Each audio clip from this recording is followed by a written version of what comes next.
Hello everyone. आज के video में हम बात कर रहे हैं यूजीडब्ल्यू 2024 एग्जाम के बारे में और साथ ही हम इससे रिलेटेड प्रिपरेशन स्ट्रैटेजी भी डिस्कस करेंगे जो कि आपको इस एग्जाम में अच्छा करने में काफी हेल्प करेगी। इसलिए इस वीडियो को स्टार्टिंग से लेकर के एंड तक के पूरा देखिए जिससे कि आप कोई भी इंपॉर्टेंट अपडेट को मिस ना कर दें।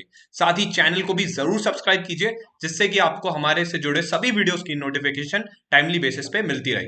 चलिए शुरू करते हैं आज का वीडियो। सबसे पहले ब्रीफली एग्जाम के बारे में हम समझते हैं।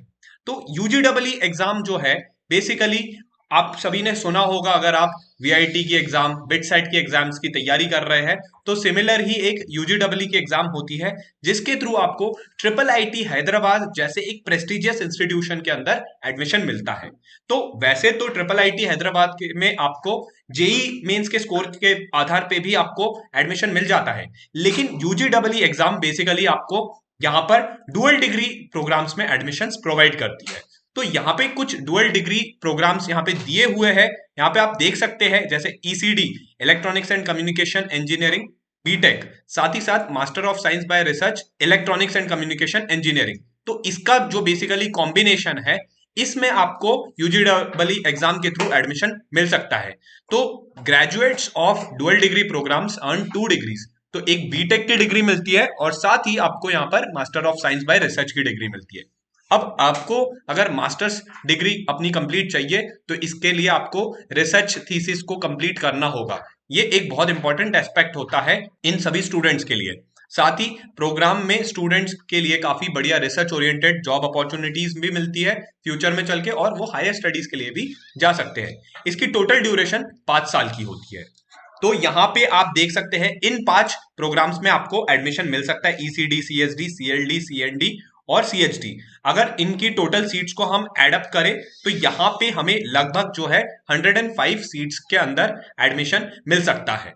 तो बहुत बढ़िया एग्जाम है, बहुत अच्छी अपॉर्चुनिटी होती है। प्लेसमेंट्स वाकई में बहुत ही जबरदस्त होते हैं इस कॉलेज के और इन प्रोग्राम्स के। तो डेफिनेटली स्टूडेंट्स को इनको लिखना चाहिए। अब एग्जाम के बारे में जान लेते हैं कि बेसिकली आपसे इस एग्जाम में क्या क्या पूछा जाता है।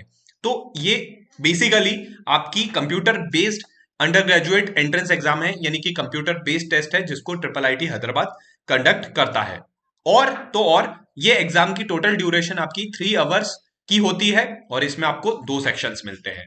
तो 2 सेक्शंस में आपके 60 मिनट्स में आपको एक एसयूपीआर जो सब्जेक्ट होता है वो उसका टेस्ट लिया जाता है और फिर 120 मिनट्स में आपका आरईएपी का यहाँ पर टेस्ट होता है। तो सुपर और रीप क्या है जो वो जान लेते हैं।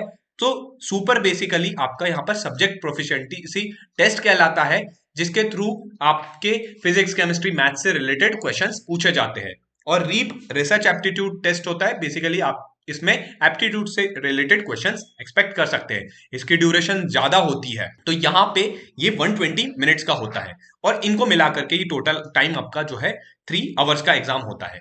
शॉर्ट लिस्टिंग होती है आपके सुपर, जो आपने पहला सेक्शन है एसयूपीआर, यहाँ पे आपको अच्छा परफॉर्म करना जरूरी है क्योंकि अगर आप यहाँ पे अच्छा परफॉर्म नहीं करेंगे तो आपका जो आरईएपी का स्कोर है वो काउंट नहीं किया जाएगा। इसलिए आप ये ध्यान रखिए कि आपका जो एसयूपीआर है यहाँ पे आपको परफॉर्म करना बहुत ज्यादा जरूरी होता है। यहाँ पे आपको अच्छा स्कोर लाना पड़ेगा। इसके बेसिस पे आपको यहाँ पे से फिल्टर किया जाएगा, फिर आपके रीप के मार्क्स जो है वो काउंट किए जाएंगे और उसके बेसिस पे आपकी रैंकिंग की जाएगी। तो जो फाइनल रैंकिंग होगी उसके आधार पे आपको इंटरव्यू के लिए शॉर्टलिस्ट किया जाएगा। तो ये बात को ध्यान रखिएगा। और एक जरूरी बात, इस एग्जाम में आपकी नेगेटिव मार्किंग भी होती है, यानी कि 25%, यानी कि 1/4 जो है आपके मार्क्स यहाँ पे डिडक्ट होते हैं। अगर हम इस एग्जाम की डेट की बात करें तो यहाँ पे 4th में है, तो लगभग जो है हमारे पास में 1 सवा महीने के आसपास का टाइम है। और अगर हम इसके इंटरव्यू की बात करें तो जो भी स्टूडेंट्स एग्जाम क्लियर करते हैं उनको इंटरव्यू का कॉल आता है और इंटरव्यू जो है वो फाइनल डिसीजन होता है जिससे बेसिस पे आपको यहाँ पे कॉलेज में एडमिशन मिलता है।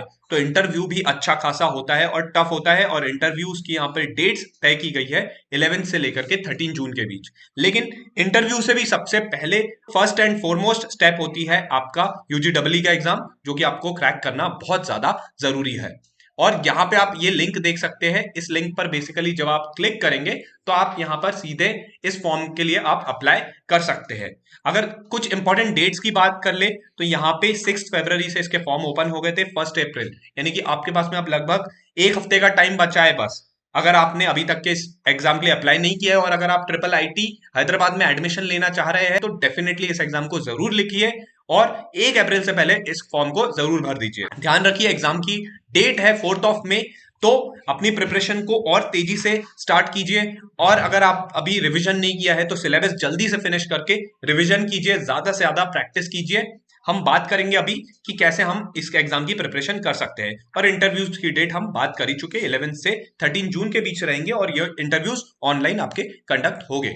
अब जान लेते हैं डिफिकल्टी लेवल हम क्या एक्सपेक्ट कर सकते हैं। तो ध्यान रखिए कि यहाँ पे 2 सेक्शन हम बात कर ही चुके हैं, सुपर और रीप। तो एसयूपीआर जो है इसका जो लेवल रहता है ये जेई मेंस के कंपैरिजन में रिलेटिवली इजियर होता है।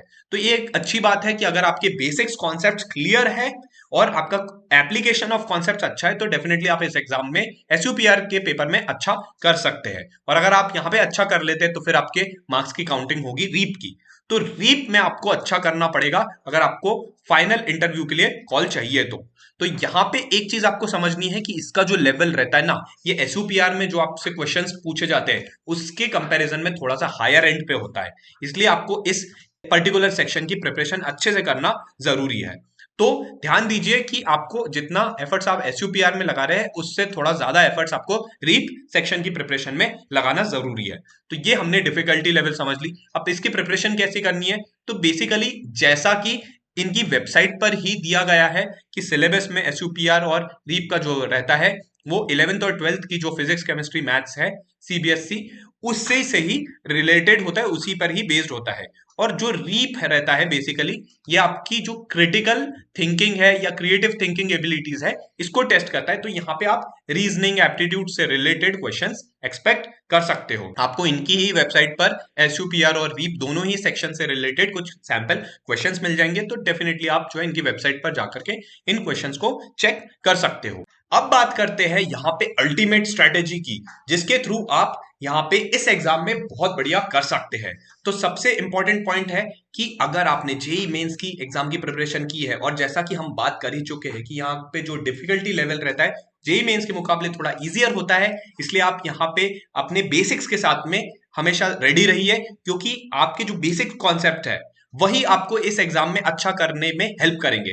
तो जितने भी बेसिक कॉन्सेप्ट्स है उनको अच्छे से रिवाइज कर लीजिए, ब्रशअप कर लीजिए, साथ ही साथ फॉर्मूलेज वगैरह पे अच्छी आपकी ग्रिप होनी चाहिए क्योंकि जब आप इन चीजों को ध्यान में रख के अपनी प्रिपरेशन करेंगे तो डेफिनेटली इस पर्टिकुलर सेक्शन एसयूपीआर में आप अच्छा कर पाएंगे।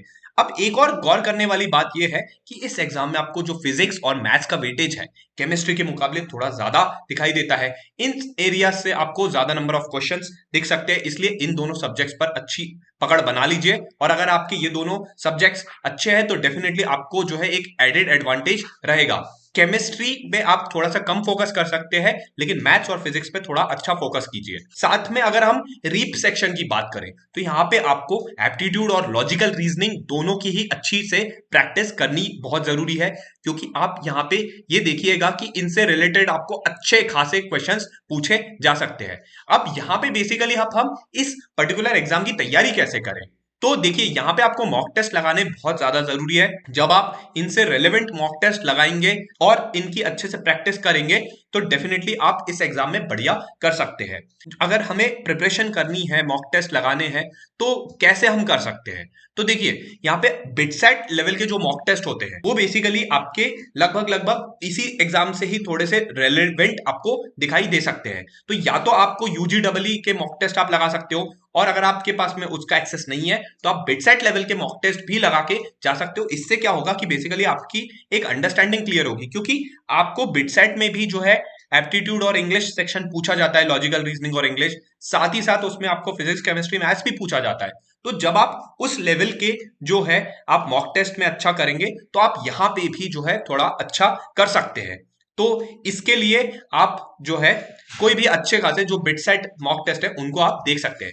अब एक जरूरी बात, अगर आप बिटसेट या वीआईटी की प्रिपरेशन करना चाहते हैं तो आप हमारे वीआईटी ट्रिपल ई 2024 वॉरियर बैच और बिटसेट क्रैश कोर्स को देख सकते हैं। ये हमारी वेबसाइट 10qchallenge.in पर आपको अवेलेबल है।